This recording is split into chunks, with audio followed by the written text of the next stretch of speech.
there's an article online just now about Brooklyn Beckham. It's been out for a while about his book. I've never really done any video about it, but I thought I'd give my little rant about it just now. So Brooklyn Beckham, he brought out a photography book. He's been slated for it, just saying it's not that good photos.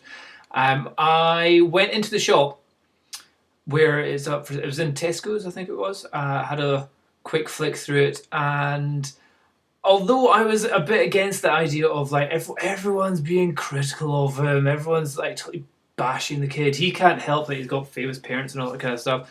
When I looked at the photos are just shit. like it's not the case of people are jealous that, oh wow, he's getting into these great opportunities, these great positions in life, and taking amazing photos, and it's all because of his dad. No, he's taking really dull photos of really not much happening, not really having any idea about composition in any sort of way, or context or anything like that, and it's just, the photos are just dull. So the nepotism, the idea, nepotism is where somebody has an unfair advantage in getting ahead in life with because of the actions of their parents. And I would understand if Brooklyn was getting famous because he was in these situations where there's famous people, maybe they're doing drugs, they're doing naughty things, they're having crazy parties, and he's taking photos of pretty like things that, you know, the actual behind the scenes stuff that we aren't meant to see, you know, real kind of almost like a journalist, undercover journalist getting shots for the average person to see. But the photos are pants. We'll go through a couple of them. But what I want to say is that there is another nepotism where somebody has taken advantage of the position that they're in, and they're doing brilliant stuff. So Robert Irwin, Steve Irwin's son, I looked at his stuff. He's only 13 years old. I looked at his stuff. Granted, awesome camera. Granted, in amazing locations, with a team of brilliant people helping him get these shots. But like his stuff is good. Like you look at it and you just kind of go, yeah. Like you're putting yourself in dangerous situations, in difficult situations, like face onto a snake, underwater, getting close up to turtles.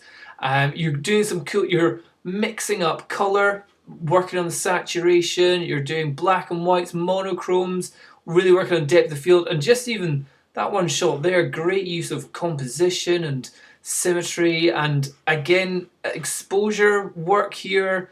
Brilliant. And then action shots. Look at this one. This is a bird caught a lizard. Lizard's fighting back at the frog and all that stuff. Yeah, everyone's got an elephant shot. We don't have one, but yeah, like a bit of Flash is looking with the lizard. Brilliant. Oh, look at that. That's good. Proper black and white. Almost like that they're in snow. Very, very good shots going on here. Granted, I think there's still room for him to improve. Look at that. Those are serious horns in those things. So yeah, it's not the case of nepotism is necessarily a bad thing. Nepotism is a bad thing if you are, what is it? Like, to be successful because of the privileged situations you're in, but because you do good in that situation, that's not bad nepotism. That, you know, that's this kid he's got a skill, he's got a talent. If we just have a look at Brooklyn Beckham's one, shot of his dad, not in a restaurant, not really getting much there, trying to be sort of moody, you're not really, there's no kind of context. My dad bought me my first camera when I was 15. That's the chat. Fatherly love. That's all he's getting there. Okay, not much chat. Brooklyn told motherly support. Not much, just family snap. Here, sibling shots. There's not much going on.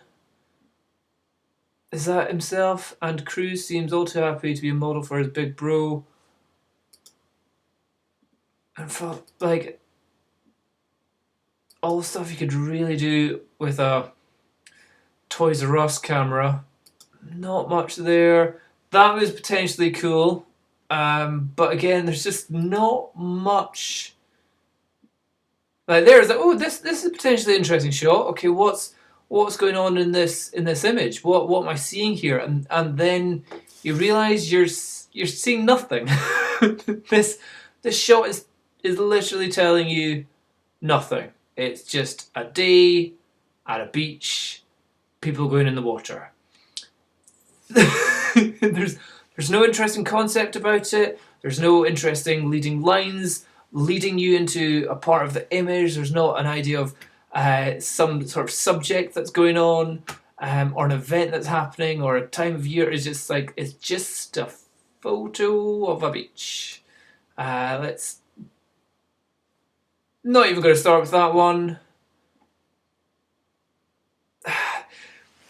And again, great. He's taking a photo straight on of a person. Like this is a person with a great kind of face for photos, but there's just nothing happening here. There was almost an interesting shot. I suspect that was him just waiting in line, and these kids were being cute, but nothing really.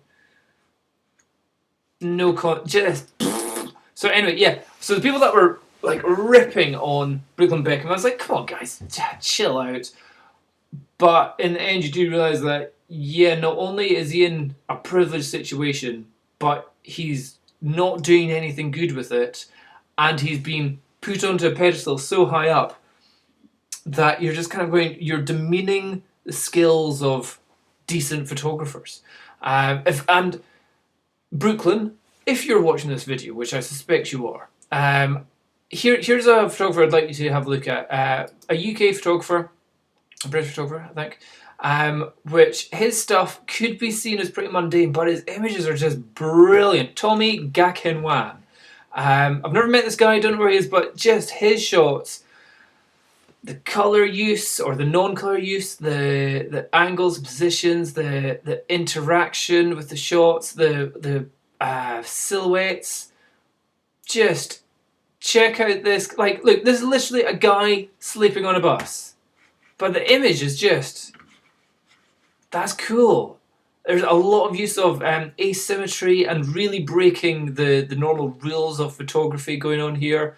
If we have a look, let's see his portrait stuff. Let's see, just click on his main site. Oh, look, it's theatre stuff. Like, just that one shot there, I'm like, boom, that is awesome. Some fantastic shots. Great. There's something very special about this guy's colour. So yeah, if you want to see what good photography looks like, really interesting photography, like portraits, good knowing when to use black and white, when to really work the different colours and the saturation, when to use different angles and people's positioning, and having him just off centre but looking off to the other side. Foreground and background aspects and lighting going on here. Just really good, like strong, straight in, grumpy looking face, but yet using the lights going on there. Just like, this is simply a kid on a train, subway or something. There's something special about each and every one of these shots, though. Just so yeah, if you want to see what good photos are, check out Tommy. I haven't gone through all this. Like, oh yeah. See, when you're getting to shoot interesting people, you can definitely get interesting shots. But yeah. So anybody who's like, oh no, Brooklyn Beckhams is great, we shouldn't be tough on them. Go and look at people who are actually good photographers that actually take interesting images. I don't know Tommy's situation. He could have been very privileged or whatnot, but his shots are great. Again, Robert Irwin, he's in a very privileged position, an unfortunate situation, as I say, without not having his dad, but he's taking some brilliant shots that if you're into wildlife stuff, it's great. So yeah, let's not just celebrate celebrities or celebrities' children for the fact that they are celebrities or celebrities' children, and actually look at the skills that they've got, and especially when they're in a privileged situation, you should expect, almost have higher expectation from them than the average person. But when their work is below the average person, yet they're in that privileged position, that demeans the work of actual skilled photographers when they don't get the recognition for the work that they do, or the skill that they have. A bit of a rant there, but yeah, Brooklyn Beckham fully deserves the abuse that he gets for the nepotism which he is sucking up with his very lack of sight. He doesn't have a photographer's eye at the moment. He may develop one, but if you're looking at somebody's actual body of work, you don't look at what they might be doing in the future. You look at what they've actually done, what they're actually producing, publishing, and when it says vapid is the only word I can say, and just childlike. So yeah, not that interesting. There you go. That's my thoughts. Cheers. Bye bye.